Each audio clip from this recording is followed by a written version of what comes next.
Hello, friends, and welcome to another edition of Transformational Astrology. I'm Henry Seltzer, and we want to talk about this new moon that's coming up. And more so, I believe right now, we want to talk about the background of events in the world, especially in the United States. And also, we want to talk about what's happening for individuals in the midst of transformation, really, which is still the keynote of all these new moons that we've been looking at. And the new moons are significant charts. These charts, for the time when the sun and moon begin their 30-day cycle, really signal the quality of the time of the month that they precede. So this would be the month beginning with February 11th, which is the new moon, which is, as of this recording time, it will be tomorrow. I'm recording this on Wednesday the 10th. And, we're going to see what happens in the current events this week with the impeachment trial that's going on in the Senate, which I think is worth talking about. So let's take a look at the chart before we get too far afield. And I will do that with this. And there we go. So what we're looking at here is the chart of the new moon itself. I've done it for San Francisco, which means that we have the ascendant for San Francisco showing up as this little design right here. If we did it for Washington, D.C., it would be a different ascendant. So that's one thing I wanted to mention. Then also, we are going to look at this new moon, which is, so many planets in Aquarius. It's really quite remarkable. This is the case all month long. Let's not get confused and think that this is just in the configuration of the new moon, because all these planets really start out the month. Saturn and Jupiter have now moved beyond Capricorn and they're in Aquarius. And then, of course, at the timing of just before the month began, of the January 28th full moon, that was when Jupiter was at 9 degrees of Aquarius, and so was the full moon. So that was really emphasizing, to some extent, a positive take on things. We still have Saturn, and we still have Saturn-Uranus. And Saturn-Uranus, in that square between Aquarius and Taurus, is getting very intense right now, coming to its perfection. 6.5 degrees of Aquarius versus 7 degrees in Taurus of the Uranus. And Saturn-Uranus is a very interesting configuration, which will be really the configuration for the year, the 2021 year. It goes in and out of exactitude from July 4th, ending in July 4th, from mid-May until July 4th will be another time when it's within 2 degrees. And it also colors this entire time. You can say right up till the end of the year, maybe even till the beginning of 2023, there will be some significant factor of what is Saturn-Uranus. So Saturn is conservative, Uranus is progressive. So in a very simplistic sense, we have a divide between, and the square indicates the conflict, a divide between the extreme conservative viewpoint, represented by some segments of the population, of course, and the extreme progressive viewpoint represented by others. And we have the past administration, which was a conservative approach, trying to maintain the status quo. We could even say trying to maintain the status quo ante, before there was so much diversity in the population, we could say. And then seeing now the conflict with the progressive ideas represented by Uranus, which just wants to do new things, move forward. And of course you do need both. You need that dose of caution. You need that forward-looking idea, because life is change. Life is nothing but change. Dylan expressed it very well when he said, in the line, I forget the song, he said, everybody not busy being born is busy dying. And, basically you're going one way or the other. You're doing something. So you have to try to do the thing that makes the most sense for you personally in your life. And sussing out what that is a great task. It's really the great task we have before us. So just to point out a few factors in this new moon. One thing is, of course, Mercury is retrograde. It will be retrograde all month. The 20th, it turns to direct motion, but it's still way behind where it started. And until it recovers that ground, it started retrograding at the 26 degree mark. of Aquarius. It goes all the way back to 11 before it turns around on the 20th and moves forward again. And it won't be until March 9th that it gets past that place that it started. And we say that that time when it's making up the lost zodiacal ground, called its retrograde shadow, is another time when it's still kind of wobbly and getting straightened out. The actual moment of the station to direct motion on the 20th is not like, oh, everything's back to normal with Mercury. It's more one of the peak moments of the retrograde cycle because it's standing dead still in the sky at that time of the station, which is the 20th of February. So we do have all that introspection involved, and it just puts a different cast on things where we're really kind of reviewing, revising. They say everything with RE, right? So we are reviewing, revising, readjusting, possibly doing course corrections, or at least thinking about what we want to do differently. And in the general scheme of the signs, this is the future orientation, namely Aquarius, ruled by Uranus. So now we do have Saturn in the sign of Uranus's rulership at the same time as Uranus is in Taurus, which is an earth sign, which is much closer in its flavor to Saturn, which is an earth sign energy planet. So this is quite interesting times with the Saturn-Uranus. And like I say, the simplistic idea of Saturn-Uranus in collision is just the division between the right-wing extremism and left-wing extremism, perhaps. Or you could say that neither one dominates, but rather they have a mix and match where they kind of struggle with each other to get, and we see the divide right now in the country. For individuals, it's also similar because we all have within us both the enjoyment of our personal rut that we're in, because it's comfortable, because it's safe. It's like old slippers, you know where your feet feel comfortable, but they are old slippers that may be falling apart. So the timing of new things is part of this whole Saturn-Uranus concept, which is really invading everybody's attention, especially if you have something in the early degrees of the fixed signs, because they are going to be squared or opposed by this Saturn-Uranus combination. So the question is, do I go forward rapidly without throwing caution to the wind, so to speak, or do I stay the course, stick to it, am I too fearful to go forward gracefully? And, am I ready to quit that job and go for it as a entrepreneur? Or maybe you have to do a mix of both things. Typically you have to do a mix. To really go forward with a new phase, you have to kind of ease into it. You have to maybe keep your day job or reduce the hours of your day job. That's just using that as one example or as a metaphor for what we do in our lives, how we make these decisions, how we decide whether to go or stay, how to go forward, how to make it work with the existing situation, those kind of questions. And also, don't forget, emphasized by this strong position of Pluto. We've had it all this time. This new moon is 23 degrees, Pluto's at 25. That's a little bit of a separation, only being a semi-sextile as well. So it's not that strong, except we still have this T-square with these new planets. So we have Eris at 23 degrees of Aries, squaring the Pluto position. We have opposite of this Eris and Aries, we have Haumea at the tail end of Libra, moving now backwards, retrograde motion. And they are quite a few degrees apart here, 4 or 5. But the point being, they're moving toward each other. And by the summer, they will be fully opposite each other still. And meanwhile, Pluto turns retrograde in the spring. So we will have the same T-square active and even more exact, more active over the summer. And to me, that gives us a little bit of a predictive feel for what's happening, what's coming up. In other words, are we free of the pandemic? Well, everybody knows, of course, we're not. And so the Saturn in Capricorn, which is the transformation of society, which has been greatly enhanced in this past year with having also the Pluto in Capricorn is what I was trying to say. Having Saturn along with it, so we had Saturn-Pluto, was a much more intense timing of this societal transformation that we're still in the midst of. But just having Capricorn, prominent Capricorn, by this T-square, by the new moons being at very close degree to pretty much the Pluto degree.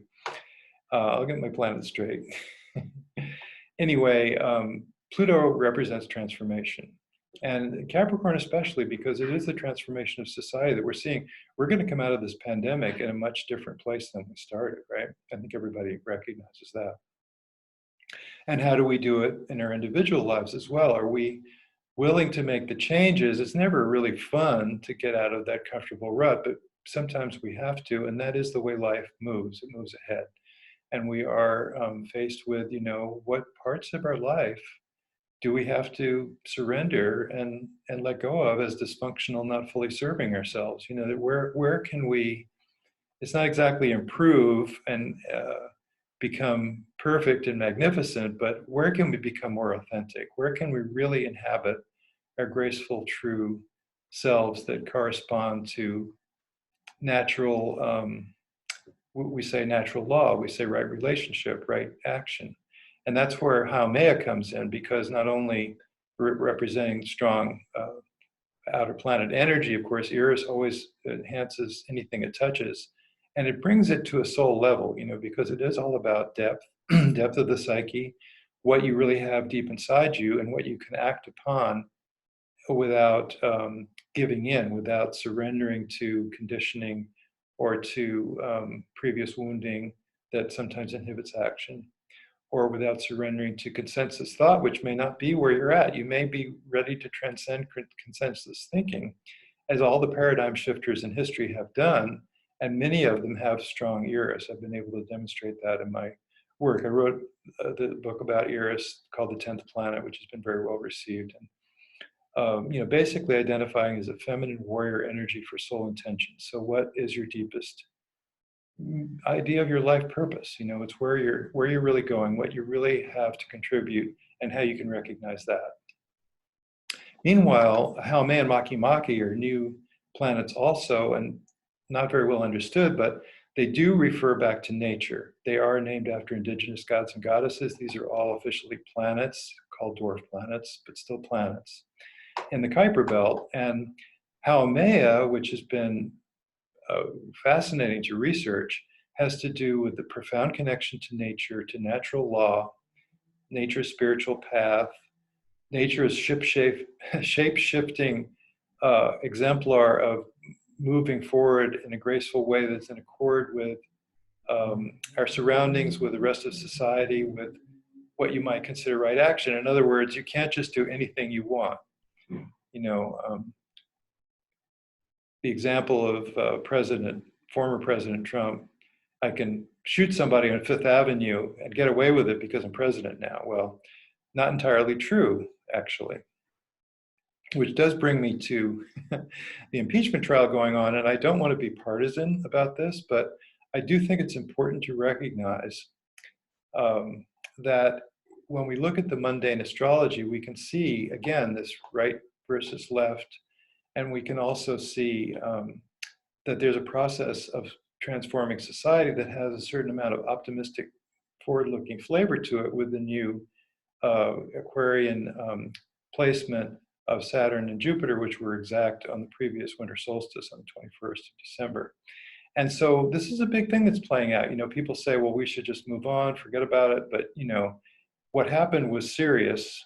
What happened on January 6th when the mob invaded the Capitol, and how much was Trump responsible? And the question, I'll leave that to the legal machinations, but the question really at its most fundamental level to me is the question of, was the election fair and square, or was there massive fraud at all levels of the government to somehow promote an incorrect result? And all these Republican states across the country have certified their result and said this is what the result was. That there was a recount in Georgia where they said, okay, maybe the machines didn't count the ballots correctly, but we still have all the ballots. Let's hand count the ballots. And they did a hand count. They did 3 counts. The first count when they said Biden won. The second count when they did a hand count because it was within, I think, 0.5%. So they did a hand recount. And then there was a challenge by the Trump administration. They did a third count. All 3, they came out the same. So that's just one state, but you can still see there's not much basis for fraud. There's never been any evidence presented for the fraud. Just to be very factual about this, I'm not being partisan, I'm just being factual. What is the true here? And it's important to recognize that it looks like no evidence has been presented for the fraud. There were 60 court cases that were thrown out for lack of evidence, 60. And nothing enough, maybe something here and there, but nothing enough to change the outcome in any state. And there were several states involved in the election victory. So the answer is no, there was not fraud. This was fair. And, of all the things you can think about what's good about the Democrats or not good about the Democrats, what's good about the Republican conservative attitude, certain things, immigration and so on, or what's not good about it. In spite of all those, everybody is entitled to their opinion. There is a fact here about the validity of the election. And if there's no fraud and there was no reason to suspect fraud, and the person that was in charge of the election in the Trump administration said it was the fairest election in US history, and then he was fired, the question becomes, how did that statement come about where Trump said, well, it was fraud, I really won this election? And really the only answer you can come to when you look at the facts of the matter is that that was a lie. It was simply an attempt to stay in power, not to face criminal charges of one kind or another, etc. And once you recognize that, then everything else follows from that. No, that wasn't a good idea for a president to make a bold lie statement like that and get people convinced all across this country that there was something wrong with the election. The people that invaded the Capitol thought they were doing the right thing. They thought that there had been fraud, massive fraud, at least many of them, most of them, and that they were trying to correct it. They called themselves patriots. I don't find that so despicable as what was done ahead of that in the 2 months preceding to say that the election was fraudulent and to speak that from the president from the Oval Office. So that made me think. I'd like to look at that chart. So let's look at the chart for the moment. It's the chart of January 6th, and I'm going to look at it in the transits to the US chart. And the reason I wanted to bring this up was for a couple of reasons. And by the way, we have some progressive ideas going forward that we can still make adjustments to this country. I love what Amanda Gorman said in her presidential inauguration poem that she delivered, where she said, "This society is not broken, it's just unfinished." And I think that's the way to look at our lives too. It's there's nothing wrong with what we've done in the past, not like we're in a dysfunctional place. It may be somewhat dysfunctional, but that's normal, that's understandable that we have flaws. But what can we do to kind of start to bring that into a different alignment? How can we chip away at that? So when I was looking at this chart, a couple of things came up for me, and let me see if I can gather my thoughts here. One thing that's quite interesting in this chart, the position of Pluto on January 6th was 24 degrees of Capricorn, exactly opposite the Mercury in the US chart. Meanwhile, Mercury was close to Pluto at 27 degrees of Capricorn, and 27 degrees of Capricorn is actually the position of Pluto in the US chart natally. So we have Pluto opposite Mercury, and we have Mercury in the sky on Pluto, and what we have is a media craziness, right? I mean, the Mercury in the US chart represents the media, and in fact, the moon represents the public. And the moon is also at 27 degrees because the natural semi-sextile in the natal chart of the United States from 1776, July 4th, 1776, that they both occupy 27 degrees of successive signs. So that's an interesting thing about this country. You can look at it that way. And the fact that in the moon's sign of Cancer, we have the media, we have Mercury, which represents the media, and we have Pluto opposite at this timing. And of course, it was a very dark time for the country. Many people have said the worst day in the history of the United States or something like that, one of the worst days. And the Capitol invaded, and Congress people having to hide and fear for their life. chants of hang Mike Pence, hang Mike Pence. Um, anyway, that was all recorded. So it was all out there in the open, all this video, and they're presenting the video during the impeachment trial. And like I say, it's just to bring to attention how this happened, what was the basis of it, and how was that untruth promulgated, and it was by the announcement of the sitting president, unfortunately. And so I'm interested also in looking at Neptune. Neptune being, it can be deception, it can be truth versus lie.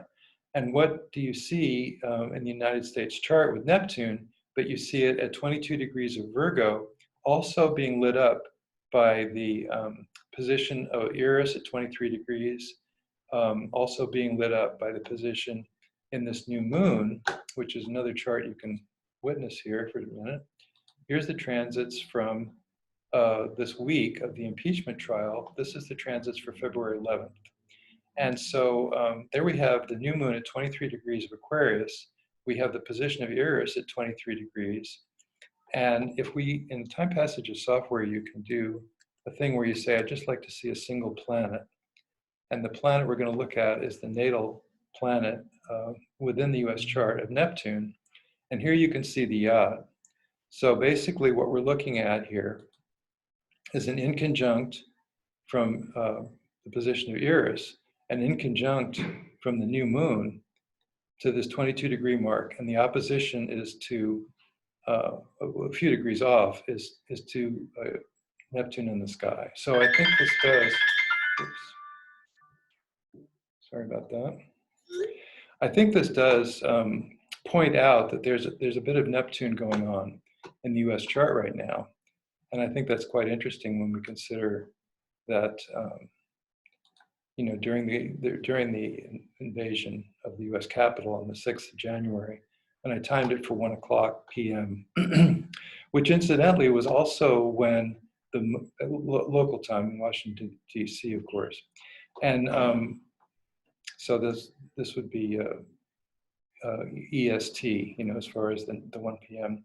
And the moon at 21 degrees of Libra was making a sextile to Mars in the US chart at 21 degrees. So that's, to me, a little bit interesting also, that Mars representing the military in the country, but also militaristic violence, you could just say violence, that did come up in that way also.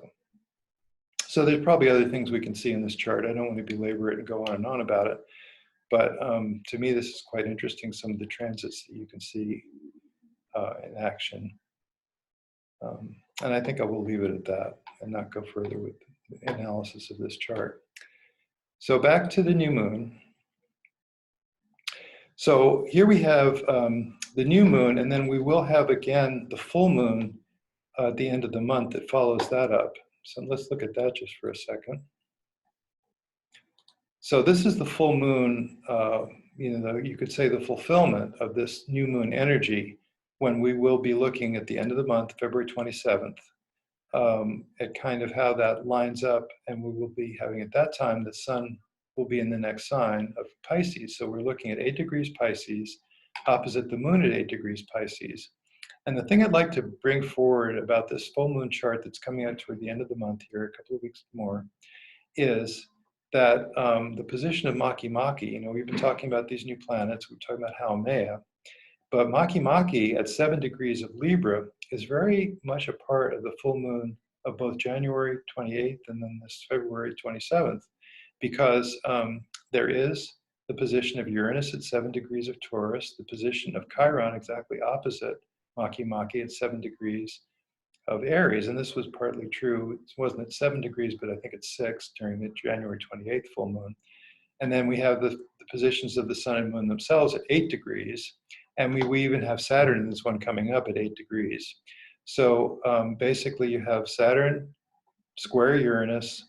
You have at the same degrees, therefore being trine to trine, and it would be an inconjunct from Uranus to the position of Maki-Maki. Now, what is Maki-Maki?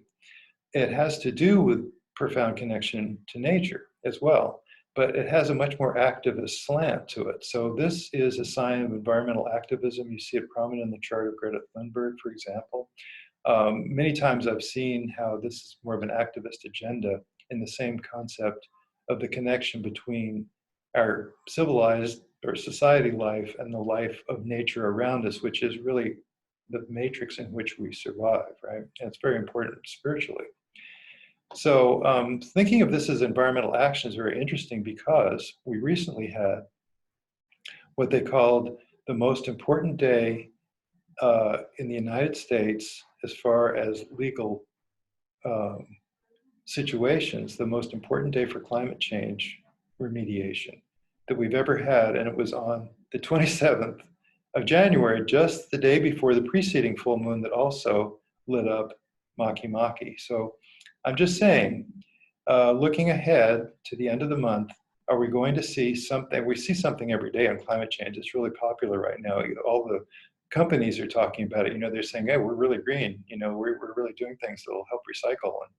And it's getting to be kind of the more popular. It's important. I mean, we only have 10 years to correct this situation, and at least ameliorate. I mean, there will be rising sea levels no matter what. There will be more extreme climate situations like the storms and also the heat. Just the average temperature every summer has been higher or close to the hottest summers on record in the past 8 years have been like the 7 hottest summers on record or something like that. So I'm looking to see whether there will be, this is even more of a punch with Maki Maki coming up at the end of this month. So to me, it will be very interesting to see whether there's any kind of significant climate change issues that come about then. I mean, the administration, the new Biden administration is working on climate change, and we'll see if something that they're doing has some kind of connection with, again, the end of this next month, as it did at the end of the past month. So that's one thing I wanted to show you about this full moon that's coming up, when it will be Pisces Virgo, and we'll talk about that more as it gets closer. So back to the new moon chart. And once again, thinking of it as what we're all dealing with, and it's just important to recognize that we're in the midst of transformation as a society, as individuals. Everything that we do counts. In this pandemic, each individual action is so important, which, again, there's prominent Eris in the configuration with Pluto, and it was with Saturn-Pluto all last year. And that is standing up for yourself, finding out what it is your principles dictate, and taking action along those lines. And if you can do that, that gets you out of this kind of feeling of helplessness, like you're just a pawn in the bigger factors, the bigger forces that are moving through, because you can take a stand. You can make your statement. You can say, this is what I believe, this is where I stand, this is what I am, being counted as. And it makes a difference. Everybody makes a difference. And especially, as I say, in the pandemic, where each person has to do the social distancing and the mask wearing and washing the hands to keep the infection down, and more important than ever before, because of these new variants that are coming along too, that are going to be more infectious. So, I mean, it's just up to all of us to stay the course, keep the society floating, try to keep people out of the hospitals, the older people, or whoever might be hospitalized as a result, and just keep the faith. The universe is on our side, essentially. So let me transit back to the other view, and we're going to wind up. I think that was pretty short and sweet, but that's what I wanted to say about this new moon. And thank you very much for listening. We do have the time passages software, like I was demonstrating, which we think is a great way to, find out more about your own astrology, about other people's, and be able to figure out how things are lining up, because we have good interpretations in there. And don't want to make a plug. I just want to say, best of luck with what we're dealing with all of us. We're going through this difficult time, of 2020 and 2021. And it's definitely the light at the end of the tunnel is starting to show. And it doesn't mean that we can relax as much as we might be tempted. It means that we have to be firm in our resolve to stay the course, to try to heal the society, to try to listen to other people's point of view and honor everybody's point of view, and just come together as a society and beat this pandemic like we haven't been so successful with. And, get the vaccinations out there, which is necessary also. The scientists say that the vaccinations are safe enough so that we can trust it, and we can, in that way, that's the only way to get the pandemic under control, to reduce the spread. So it's what we have, and we can just make the best of it.